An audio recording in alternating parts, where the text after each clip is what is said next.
and 314 for a shooting at Century Theaters. They're saying somebody's shooting in the auditorium. Roger, keep your fires west of the smoke. You're cleared hot. An officer hit. Send me the world. Don't go over that fence. Don't go over that fence. Grab the shotgun again. Welcome to Tactical Tangents.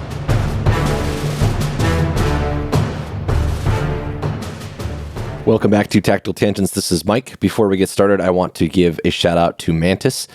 The Mantis is a firearms training tool that you can use in both live fire and dry fire. Whether you are a first responder or you carry a gun on your own for self-defense, the Mantis is a great way to get coaching and feedback in your practice. When I talk to people who want to learn how to shoot better, I tell them some of the drills that I do with the Mantis because I use it myself, and I think it's a tool that actually works. So if you want to take your shooting to the next level, check out the Mantis for data-driven performance. Tonight, we're going to talk about the Boston Marathon bombing and a couple of disclaimers getting into this. Obviously, I was not there, and I don't have a guest who can validate the things that I say. Everything that I have pieced together about this incident came from open source material on the internet. So if I saw some bad reporting or get it wrong, please reach out to me and let me know because we want to get it right, and obviously that's not on purpose. There's a few details in here that I'm leaving out intentionally because although it's not very likely, it is still possible that someone who wants to carry out a terrorist attack might try to learn from past events, and the last thing we want to do is give them lessons learned that will help their attack be more lethal or more effective. So I'm going to try to give the details that are most useful to the good guys, hopefully without giving the bad guys anything they can use against us if they come across this episode in a Google search or whatever. There are also a few editorial points in here, meaning that I might take a point from the bombing and use it as a stepping off point for something else that I've learned, either in my own experience or that was raised by one of my friends when we've discussed this incident. What I mean by that is just because we give you something to think about that kind of comes from this event in the discussion, that doesn't mean that it's a lesson or a criticism specific to this bombing or that it would have affected the outcome of this particular case. We're not here to bash on the people who worked hard to manage or respond to this incident, just to try to take whatever we can to prepare for the future.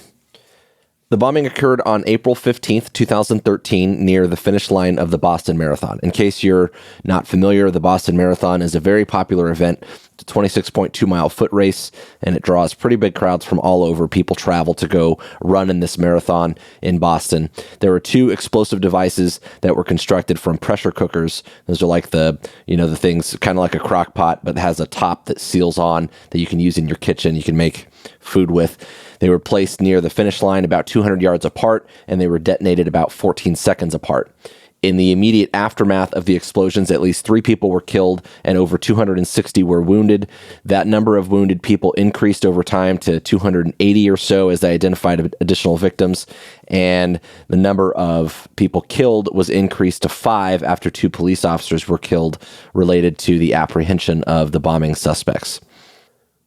The suspects were 2 brothers who immigrated here from Chechnya in 2002. They were 26 and 19 years old at the time of the bombing, so that would make them somewhere around 15 and 8, depending on when their birthdays were when they moved here. The brothers became radicalized over time and learned how to build the explosives in Al-Qaeda's Inspire magazine. Okay, so here are 2 of our first lessons to take out of this. The first is that people who become radicalized do so over a period of time, and recognizing that is a key warning sign of a potential attack. The best people to pick up on that sort of thing are those who are close to the person being radicalized. So consider that people that you already know probably have extreme views. Maybe they're related to politics, religion, racism, they might be anti-government, something like that. And they probably interact with people, whether it's online or in person, in their groups or friends or whatever, with people who share some of the same views. We have a tendency to interact with people who agree with us, so it's easy to find ourselves in these echo chambers where our views or our voices become louder and clearer and magnified. And so that process of radicalization is something that we need to pay attention to. Although the bombers in this case did not claim to be affiliated with any specific group, they didn't say that they were Al-Qaeda or ISIS or anything like that. They did claim that they were defending Islam from the United States and that the attacks were retribution for the wars in Iraq and Afghanistan. One of the brothers, I want to say it was the older one, traveled to Russia at some point, and the father reported that back in 2011 he was being looked at or investigated by the FBI. That was obviously a couple years before the attack. So he was apparently on the radar for whatever reason. Part of the problem that we face in these sorts of investigations is Americans in general, and law enforcement especially, have a tendency to view terrorism through a criminal lens. We are looking for enough information to reach a threshold where we can question somebody or get a search warrant to search for stuff or make an arrest, and rightfully so. We're a nation of laws and people have rights and all that, obviously. But there's a careful balance of interests we have to consider when someone gets on our radar for radical views that might lead to a potential attack. And this sort of thing tends to stir up a lot of controversy. I think we need to do a separate episode to better understand radicalization, because I think that's a good first step to start with and educate people on, so that we can pay closer attention to potential warning signs. Because as we know, we can't just go searching people, stopping people, arresting people without cause. But if we understand this process of radicalization, we might be able to pick up on more clues and hopefully prevent something from happening in the future. So I think we're going to do a separate episode on radicalization and what that process looks like. The second important lesson in there is that the devices that they used were made with material that was legal to obtain, and the devices were easy to construct. I mentioned that they learn how to build these devices in Al-Qaeda's Inspire magazine. That's an open source publication that you can find on the internet. And this is how Al-Qaeda disseminates information for terrorists to harm us. A lot of these mass casualty events generate a lot of discussion about guns and background checks and legal stuff. We talk about active shooters and that sort of thing. It was Al-Qaeda's Inspire magazine that first started talking about using other weapons to inflict terror on our cultures. So things like knives, things like driving cars through crowds, that sort of stuff. That largely was disseminated through publications like Inspire magazine. So when it comes to this homemade explosives thing, what I need people to understand out of this episode is that this threat is very serious and very real, and these things are easy to construct, and you can do it with stuff that's all legal to obtain. So don't discount that kind of threat, and make sure that you're preparing accordingly. If you work in law enforcement, there is federal funding available. Law enforcement or public safety in general, even first responders, fire departments, EMS, that sort of thing. There is federal funding available for training, and they've actually got courses that are already put together for you to go to, and it won't cost your agency anything to send you. You can go get information related to the recognition of homemade or improvised explosives. And if you want information on that specifically, you can send us an email and I'll point you in the right direction. Again, that's kind of specific to the public safety crowd, but it's a good place to start. If you're not a public safety person, the best thing that you could do is focus on Tactical Combat Casualty Care, TCCC. You could go find that class and start to wrap your head around tactical medicine. And I'll talk again about that at the very end, just to kind of wrap this up. But I think it's one of the single most valuable things that the random, layperson, bystander, citizen that might be caught in the crossfire on something like this can do is get good, not just good medical care, good trauma care, which is also important, but the tactical variety of it, because they talk about things like dealing with ongoing and active threats. So go look for that. So the brothers were supposedly targeting another event on the 4th of July, but their devices were ready before they needed them, and the marathon was a large and easy target, so their original plans changed. There's at least 2 other cases that I know of where the terrorists had a change in plans. One was the Pulse nightclub shooting in Orlando, Florida. The suspect in that case was originally looking at Disney World, but I guess security was too tight. He started looking at other targets, and finally he just settled on this busy nightclub that he saw that was a soft target. The San Bernardino shooters also had another plot, and there was a separate, unrelated arrest, something completely different, but there was an arrest that caused them to delay their plans because they were worried that, maybe they were compromised or someone was on to them or that kind of thing, so they put it off a little bit and ultimately settled on the workplace of Syed, one of the shooters. So we know that these terrorists will change their plans and act on their own initiative. They're humans, so they're capable of deliberate and calculated action. So make sure that we are thinking about that, planning for an event, and whether or not there's any intel on an attack, because obviously something that didn't have any potential problems could develop those in the future. Within a couple of days after the bombing, some photographs were released of the bombers. And one of the people who was wounded in the attack was taken to the hospital. You've probably seen this guy. The pictures of him have been featured in most of the news outlets. He lost both of his legs. And before the medical staff gave him pain medications and sedated him, he said that he had information on the brothers and he demanded to give a statement before he was medicated. That saying, not all heroes wear capes, right? You find in incidents like this, you find acts of heroism sometimes in the most unexpected places. And so kudos to this guy for taking one for the team, not accepting the pain meds to be sedated. I can only imagine how much pain this guy was in, but he knew that the information was going to help, and he wanted to make sure that investigators got it.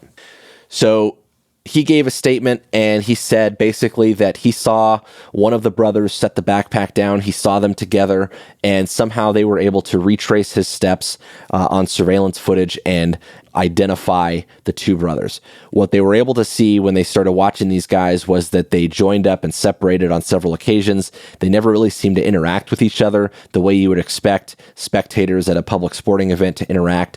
If you can imagine, if one guy was going to go to the bathroom or something like that and they were going to separate, there'd be some interaction between them. Hey, I'll be right back kind of thing. And there was none of that. And so that looked a little bit suspicious. Now, again, this is not a criticism. It's just something to think about, that if you're working security at a place like this, it might be subtle little clues like that you have to pick up on. It's not something that you're going to see if you're just, leaning against your post somewhere on your smartphone, Facebooking, whatever. And listen, I've been guilty of doing the same thing, but somewhere in there was potentially an opportunity to pick up on these guys. So we have to do our best to stay vigilant. And again, that's as much for me as it is for anybody. I've been guilty of that sort of thing at some of these major events. So pay attention, stay vigilant. Before we get into the shootout and the manhunt, I want to thank Right On Optics for sponsoring the show. Whether you like to hunt or you're into tactical stuff, you can find plenty of options that are up for the task at Right On. They've put a lot of thought into their products, so if you have questions, you can call them up, ask away. They're good people. They'd love to help you out. They offer well-built optics at a reasonable price, and they have a lifetime guarantee, no questions asked, so you can buy in confidence and use the discount code TACTANGENTS to get 15% off. You can check them out at rightonoptics.com. So back to Boston. Shortly after the photos were released, the brothers, probably knowing that their time was starting to get limited, ambushed a MIT police officer. And I'm not sure if this was intended to just be a distraction or he thought that the officer spotted them or something like that. I read somewhere that they tried to disarm the officer, but they were armed themselves. So maybe they were just trying to take the gun after they killed him. I don't know. But they were having some trouble with the retention on his holster. In either case, the MIT officer gets killed, and the brothers end up bailing on that guy and carjacking an SUV. They also took the driver of that SUV hostage, and after a short distance away, they stopped at like a gas station to get gas, and the hostage was able to escape. A short time after that, a police officer spotted the brothers transferring supplies from one car to another. So after they carjack this SUV, they follow each other in their other car. They get gas, they go park somewhere, and they're transferring supplies into an SUV. The police spot them. There's a shootout that occurs, and during that shootout, something like 200 to 300 rounds of ammunition were fired between them. Also noteworthy during this shootout was that the bombers were throwing improvised hand grenades that they had built and at least one other pressure cooker device at the police. So it was suspected that the brothers might be headed to New York. Part of their original plot was to carry out an attack at Times Square, so it was thought that they were probably going to go to New York and carry out an additional attack, but that was interrupted by the confrontation with the police. They had at least one other pressure cooker, though, so I think that's a good possibility. At one point during the fight, there was some kind of hand-to-hand struggle between one of the brothers and a couple of the officers. The other brother, being the team player that he was, charged at the officers who was fighting with his brother in the stolen SUV. He ran them over and killed the brother in the process, so he killed his own brother. During this entire confrontation, several of the officers were wounded. At least one of them was wounded by an improvised grenade and later died from those injuries. It took about a year before he eventually passed away. One point here for law enforcement to consider is that I've seen police officers sometimes do a poor job of using cover and concealment. Sometimes they'll walk out in the open. Sometimes they're not using cover at all. And other times they'll use parts of a car or another item that don't really provide any protection in terms of stopping bullets or fragmentation. So be thoughtful in your use of cover and concealment. And this is especially important in this case because with explosives, that can change the dynamic quite a bit in terms of how you would use cover and concealment and how you would maneuver during this kind of fight. If the guy can throw something over or under the car that you're standing behind, you're in a bad spot. So you might want to get outside of throwing distance if you can. So the surviving brother drives a short distance away into the neighborhood, and he ultimately ditches the car and bails on foot. Police set up a 20-block perimeter, so a pretty big perimeter in the area. They ordered residents to stay inside, locked down, but ultimately that manhunt was unsuccessful. They searched. I think this happened. The shootout happened something like 2 o'clock in the morning, and they searched well into the evening for the brother who was outstanding and never found him. About 2 hours after they lifted the curfew order, a resident outside of the containment area called to report that the tarp on his boat was loose. So this means that the guy was either one, not in the perimeter while they were searching, or two, at some point he broke the perimeter or wasn't found, something like that. So about 2 hours after, outside of the containment, this guy calls in and says, "Hey, my tarp is loose on my boat." And thermal imaging from an air asset was able to see a heat signature and some movement, confirming that he was probably inside the boat. As you can imagine, after a high-profile event like this, there were police agencies from all over, federal, state, local. So several of the groups from those other agencies started to converge on this boat. There's a command and control point in here that's going to become pretty apparent, but the long and short of it is you have to have some balance between centralized and decentralized command. That unified command is important in situations like this involving multiple agencies, because if everyone is moving in their own direction and they're on their own sheet of music, the left hand doesn't know what the right is doing, and we can easily get caught up in a situation where we might end up shooting at each other and that sort of thing. The best practice in a large-scale situation like this typically is to have teams check in at a command post, wait there for an assignment, they're given an assignment, but obviously the flip side to that setup would be that if you get a call that this guy is hiding in a boat, you obviously don't want to spend a whole lot of time waiting to get him surrounded and contained because you don't want to lose him or let him get away. So difficult thing. There's a balance that happens there, but in this case, you had a lot of agencies that kind of converged on this boat, and some of them didn't know where each other were or what they were doing. So that became kind of a problem. So as everyone converged here, someone claimed that they saw the guy poke his head out of the boat, and they took a shot at him. After that first shot, several other shots began getting fired in the general direction of the boat. Someone claimed that the guy was shooting at officers, but when the suspect was ultimately taken into custody, he was found to be unarmed. He didn't have a gun on him, so presumably there's no way that he was shooting at the officers. The most likely explanation for that is a phenomenon called contagious fire. So one person shoots and other people start shooting in response to that because they start to assume that it's go time. And we see this in cases where groups of officers are dealing with an incident. One guy fires, several fire as a result. Contagious fire is not okay, but it is a phenomenon that we've seen in smaller scale police shootings over and over again. The other thing, again, I mentioned that, crossfire and people were coming from different directions or whatever, is one guy shoots at a boat. He might have been firing in the general direction of someone else, giving them the impression that they were shot at, or maybe a piece of frag or something like that. The round separated, piece of the boat came flying off in their direction, so they thought that they were getting shot at. Again, not necessarily their fault, maybe not contagious fire in its truest sense, but just an explanation or a point to think about here in terms of being disciplined about the shots that we're taking. Obviously, you want to be sure of your threat and your target, but you also want to avoid friendly fire. So eventually, after all these rounds go flying at the boat, there's a lull at some point, and he was taken into custody. He was convicted of 30 federal charges in April of 2015 and was sentenced to death. The appeals process is ongoing, which, as we know, is going to take some time. He was wounded. I'm not sure if he was wounded in the original shootout with the officers when he ran his brother over, or if it was at the boat, but he was wounded when he was taken into custody. Neither here nor there, but he did get hit somewhere along the line. So we've hit on a couple of lessons along the way, and I'll recap some of those, but I also want to mention a couple big picture thoughts. The first one that I touched on already is the threat of homemade and improvised explosives.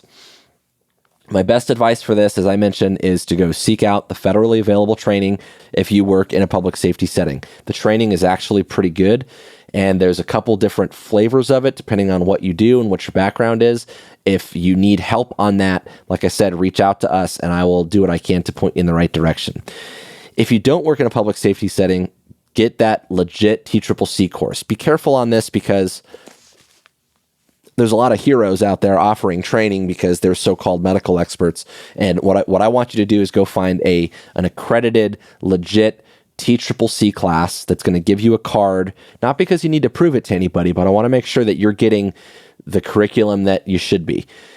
The tactical part of this trauma care is important. Again, stopping hemorrhage, being able to manage life threats, it's an important part of trauma care, but the tactical side of this is things like when to return fire, when to get off the X, how to use cover and concealment, what treatment modalities are most appropriate in those settings. So go take a TCCC course.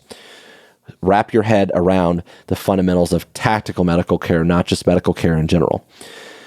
A regular first aid and CPR class is not going to do that for you.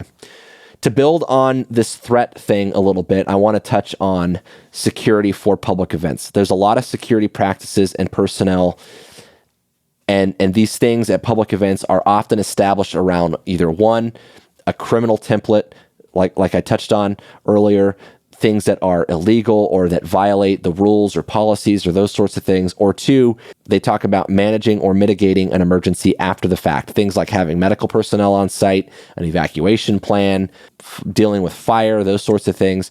Now, when we talk about prevention has its own strategy. And if we want to take it seriously, we need to think about it in layers and plan accordingly. Start talking up security well before the event ever takes place, before the food arrives, before the beer gets cold, before whatever else. Start talking up security for the event, getting the rules out there, making very clear that security is going to be tight at this venue, at this event, and make it a difficult target. Make sure that the appearance of being a difficult target, that those security things are visible from the get-go, so that if someone was thinking about approaching your event and carrying out some sort of attack, you want to give them the impression that it's going to be hard to pull off. One thing you could do is take out a map. I mentioned planning in layers, right? So take out a map, look at the routes to and from the venue, and start positioning people in a way and checkpoints in a way that lets you scan the crowd for potential problems long before they reach the gate. One thing you want to prevent is someone walking right up to the checkpoint and either blow themselves up or open fire. If that happens and a bunch of people get killed and now they have access to the rest of the venue, then your security plan wasn't successful. You want to start planning and scanning for that farther away. So do it in layers. And if you're controlling access and you say, okay, the buck stops here, they should have had to bypass several layers of security before they got there, right? Ask yourself, if you have that checkpoint, that access control point of some kind, how many people are in danger if things go sideways? One thing to think about, and this is huge for, I think about basically any sporting event that I've ever been at, is security theater. And if you've heard this term before, basically what it means is that you're giving the appearance or the impression that you're making people safe, but you're not actually doing anything to make it safer. Probably the easiest example I can give you of this is when an event or like an amusement park or something like that has a metal detector, and you walk through the metal detector and you set it off, and maybe you get wanted by security or something. It's very easy for someone for security personnel to dismiss an explanation or an innocent explanation for why that metal detector went off. So for example, they start wanding you, you lift up your shirt, you show them, oh, it's my belt buckle. They go, oh, okay, no problem. And then they let you go by. Well, you didn't really rule out the presence of weapons behind that belt buckle just by saying, oh, okay, and waving it off, right? So it's important that security personnel are challenging those things and taking that role seriously. You're also assuming that with metal detectors, for example, that, okay, we're good, we're safe, we've got metal detectors. Well, you're assuming that the threats that you're going to face are metallic and would be detected by that device, and that the security personnel at that access point are actually paying attention to those devices in the first place. A lot of times we assume that because the metal detectors are in place, that people wouldn't be dumb enough to try to pass with something because they'd find it. And that might be right. You might be deterring some people, but that's not necessarily stopping everybody. And so we have to be careful with that. There's some other procedural things you might want to look at, things like limiting the size and type of bags that are allowed into the venue, making sure that you're searching those bags. You also might want to consider having dedicated security personnel who are only there to deal with actual safety and security threats. A lot of times at these major events, you have security people who are dealing with, rules and policy violations and those sorts of things. They're trying to keep people, in check. And that's not necessarily what you need to do to prevent an attack. Remember that security should not be so caught up in searching for unauthorized items, food or beverage that people bringing in, that beach ball, the air horn, something like that, right? They shouldn't be so caught up looking for those things that they look right past the pipe bomb. The next important concept, and I stole this from a buddy of mine that teaches about this on a regular basis, is called mission creep. The idea is that there's some overlap between the mission or the objectives of first responders, right? You have police officers, firefighters, medical providers. Once an explosion goes off and you realize that this is an attack, what is your number one priority? What is the priority of law enforcement? Because again, there's going to be some overlap between what the medical personnel want to do, what police want to do, what fire wants to do, and we have to make sure that we're deliberate about what our objective is. Some people might say, oh, preserve or prevent the loss of life, or get off the X. Okay, well, what does that look like exactly? Be specific. First of all, if two bombs just went off a short distance, relatively short distance from each other, 200 yards means that you could probably see the other explosion or at least the smoke or whatever. Where exactly is the X? If you're trying to get off the X and move to a safe place, where is that exactly, right? We had a great bulletin that was kind of about this. It was written by one of the buddies that I work with. We put it out a while back. He pointed out that the X isn't just some finite point in space. It can change and it can shift, and you might have to fight your way off the X. If you want to look for that bulletin, you can find it on our website. It was written by my buddy Brad. You can also subscribe to the Fast Transients bulletin if you want to get little articles like that to your email. So one question we have to ask ourselves is, which is more important? We talked about mission creep, right? Which is more important? Treating or evacuating people who are bleeding out and dying, or identifying and stopping the suspects if they're still on the run? That's going to be hard, right? If the suspects might be moving to phase 2 of their attack, and by the way, we know that a lot of terror plots actively target first responders with secondary attacks. They'll find a casualty collection point or something like that. If you've ever seen that movie, The Kingdom, they have the ambulance that ends up parked where all the casualties are being evacuated to, and it blows up. That's a real thing. That's something that we know. Again, Al Qaeda's Inspire magazine, they discuss that sort of stuff. So if we know that the suspects might be moving to phase 2 of their attack, finding and stopping them is paramount. But to do that, that means you're going to have to run past potentially women and children and people who are maimed and they're bleeding out and they're dying. And that's going to be, that's way easier said than done, right? You can sit here and tell me that you're going to be bad guy focused, but you're looking for a needle in a haystack. Meanwhile, there's 260, 280 people who need help. So not an easy thing. So it's important that we're disciplined and specific and that we're establishing priorities, and that's going to take a lot of work. So you'll see some overlap because, again, both police officers and medics will want to treat and evacuate people, and maybe we need to have that mental toughness to say, all right, treating and evacuating, we're going to leave that to the medics, and the cops are going to go into bad guy mode. Another important point to consider is how you're going to manage the possibility of additional devices. That can really slow down the process. Let's say, okay, we're going to go find the bad guy, but in the process of that, you think you found another device, which is putting more people at harm, and now you've got to stop and deal with that. I think it's worth considering that if you have people that are running and fleeing and scared and taking off, they might be ditching stuff, their strollers, backpacks, coolers, whatever, that they're leaving behind. And those all could potentially be additional devices. So you might want to tie in your bomb techs and that sort of thing to this plan and train accordingly. The last thing in here that's as far as learning points go is that there's a fine line between law enforcement and combat. And this is kind of a paradigm thing. It's a mindset thing. And I know that a lot of people have heartache with that comparison. It stirs up a little controversy, but that is reality. There's a very likely chance that there is going to be a significant loss of life and collateral damage in events like this. And I'm not suggesting that we should just accept that. I'm saying we have to acknowledge it and do what we can to mitigate it. And in law enforcement, especially, we tend to be very reactive. In a lot of law enforcement examples, we respond to crime, like a bombing, for example, after the fact. We render raid, we get people help, and then we start the investigation. We cordon off the crime scene, we start looking at evidence, right? This is going to be different because it's going to be active and ongoing. We're not trying to work this backwards to try to collect evidence and deal with court in a scenario where someone is on the run and potentially going to carry out another attack, and we have to stop them by whatever means necessary. You see what I'm getting at? The investigation comes secondary, and we're not used to that. That's a mindset, a paradigm shift for law enforcement. So I think educating people and identifying the warning signs is important, because if we want to be proactive, we should be scanning for those threats well before that bomb goes off. If you've ever read the book Left of Bang, hopefully you can identify a baseline and some anomalies that will improve your ability to catch on to this sort of thing before it happens. But obviously that's not always going to be 100% achievable. Be ready to act on your own initiative. If you're a police officer and you're going to start, you're used to these major events being kind of run by an incident commander or that kind of thing, you've got to be ready to act on your own initiative without a lot of planning or direction from higher levels of leadership. Do what needs to be done, identify those priorities, and get to work.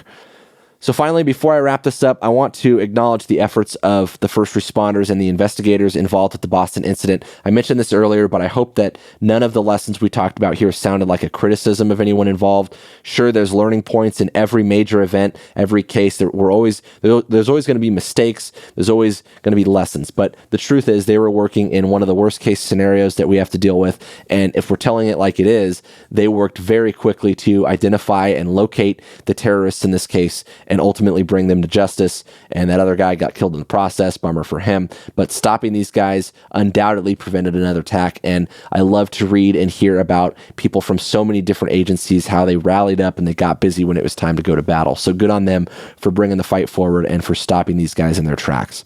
The last thing before you go is for me to give a shout out to Point 6.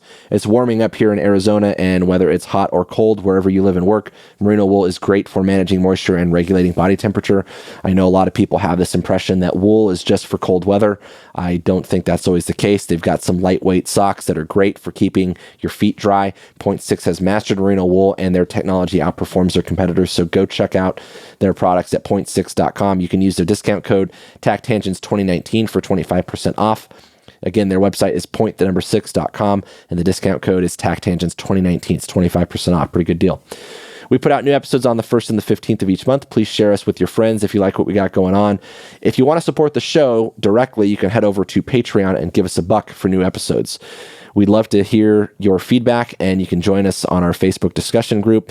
Go find us on social media. We're at TACTangents. You can find the discussion group on our Facebook page by going to the tab that says Groups and requesting to join. We'll get you added in there. We're always open to feedback, and if social media isn't your thing, you can also email us info@tacticaltangents.com. Thanks for listening.